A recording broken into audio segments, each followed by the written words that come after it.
At the Oscars, the acting races may seem signed and sealed, but there may be some surprises in those supporting races. Marcus James Dixon, senior editor, Gold Derby. Chris Beachum, our managing editor. I'm Tom O'Neill, editor-in-chief. Marcus, you first. Supporting actress, who wins and why? 2 months ago, I would have said Laurie Metcalf. She is playing the empathetic character in Lady Bird. She's a just fantastic actress from TV, movies, and Broadway. But then she's lost every televised award show, the Golden Globes, the Critics' Choice, the SAG Awards, to Allison Janney, who's another TV, Broadway veteran. But, you know, Allison Janney's character is way more over the top, way more of a villain. So that's why I was thinking Laurie could win. But as we know, sometimes they like villains. They love characters that you just, you know, love to hate. Those often win at the Oscars. So I'm going with Allison Janney. I think so too. I'm interested to see what BAFTA does. BAFTA might throw a wrinkle and do somebody of their own, like Leslie Manville, who kind of got a surprising Oscar nomination. I was like Marcus early on. I felt like it was a close race between Allison Janney and Laurie Metcalf, but Laurie's character is more grounded, more like moms or other people, maybe family members that you know. You hope you don't have somebody like Allison Janney's character in your family. But Allison's played a really good PR game the last few weeks and months. I wonder if her film career being better than Laurie's has helped. Think about the fact that she's been in Oscar winners like American Beauty, Oscar nominees like The Help.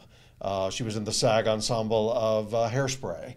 So she's been in some high-class, big league movies. Laurie, you can't think of hardly any movies she's been in. I wonder if that's helping her a little bit with these other voters. Are you concerned that I, Tonya, was not nominated for Best Picture, that may have some impact in the supporting actress race?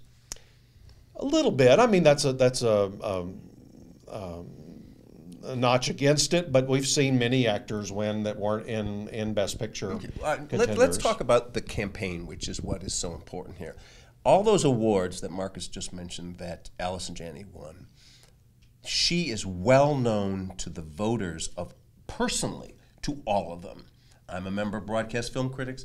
We run into Allison Janney every 10 minutes in this town, right? And she walks my dog for me. Exactly, thank you. And so when you get to the full 7,000 Oscar members, those steak eaters in the valley who do the sound editing, and they don't know Allison Janney. So, and they may say, well, you know what, Laurie Metcalf, she's the first thing you see in Lady Bird, and she's the last thing you see in Lady Bird.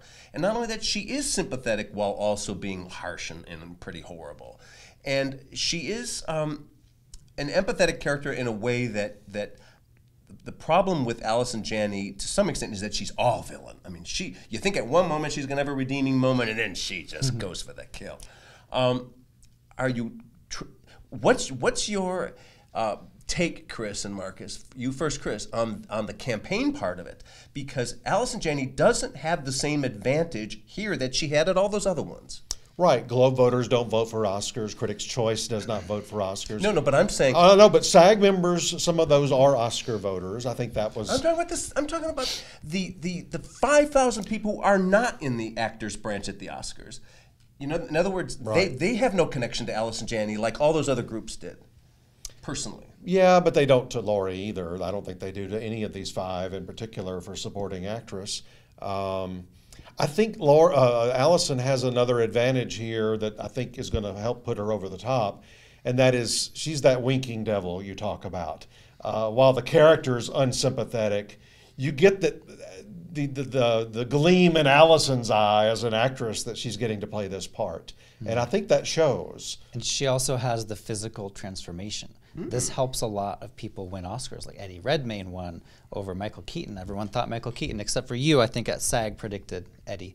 But Laurie Metcalf looks like Laurie Metcalf in Lady Bird. Allison Janney does not look anything like Allison Janney. She's got the wig Janney. and the glasses and the oxygen tube mask, and the bird, and she gets to do all of that, and she gets to do it over time. Think about that. She does it over 2 or 3 decades.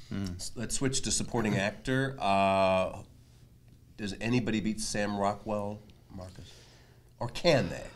You know, after Sam wins at the same awards Allison Janney won, it's hard to bet against him at this point. He's the front runner at Gold Derby. Almost everyone's predicting him. And he just has this redeeming moment in the film. Whether you believe it or not, in 3 Billboards, Sam Rockwell does have this great moment where his character really comes alive and he changes on screen, and that moment I think is going to push him over the edge. He's got that, plus he's a winking devil. Yeah, right. I mean, and plus he's got the tics and all the stuff that an actor loves to do. Right. I think he's winning too, but I'll tell you, I think I just switched this a few days ago. I'll have to check to make sure. I'll make sure it is before this is published. I don't know that Willem Dafoe anymore is the one that's in second place. Who is? Christopher Plummer. And I'll tell you why. The only groups that SAG voters definitely did not see him before. Right. Critics' Choice did not see him. The two groups that saw him at least nominated him, the Globes, and I'm talking about before Oscars, Globes, and BAFTA. Mm-hmm. I think back, it's totally different, but it's television. I think back to Peter Scolari last year on the Emmys. We don't know where Christopher Plummer ranks in the top 5. They don't tell us those things. But we know for a fact Peter Scolari was in 7th place because they took somebody out and replaced, and he was number 7. They moved him up. Right. We think he won. It wasn't a show that they love, Girls. Is that his only award ever? We think he won because of the press he got over that 2 or 3 week of voting period. He was replacing Peter McNichol. And who has the most press of anybody in these 5? Christopher Plummer, for coming in at the last second and saving a movie. Mm-hmm. And he fits the veteran. They love in supporting actor to go with the 70-year-old, 80-year-old person, which he already benefited once from. Wouldn't he be the oldest winner ever? He would be the oldest winner ever for acting, for sure. And if James Ivory wins, though, James Ivory that night will surpass him. For screenplay. Yeah. But anyway, that's the person I'm really wondering about. Christopher Plummer could win BAFTA, and then that might change my mind. If Plummer wins BAFTA, will you switch to Plummer at the Oscars? I might, because the other thing about Rockwell is the people that have problems with that movie, it's not his fault as an actor. They have problems with that character. Yeah. They have problems with the fact that this racist officer, spoiler alert, gets redeeming moments toward the end, almost like he's getting a free pass.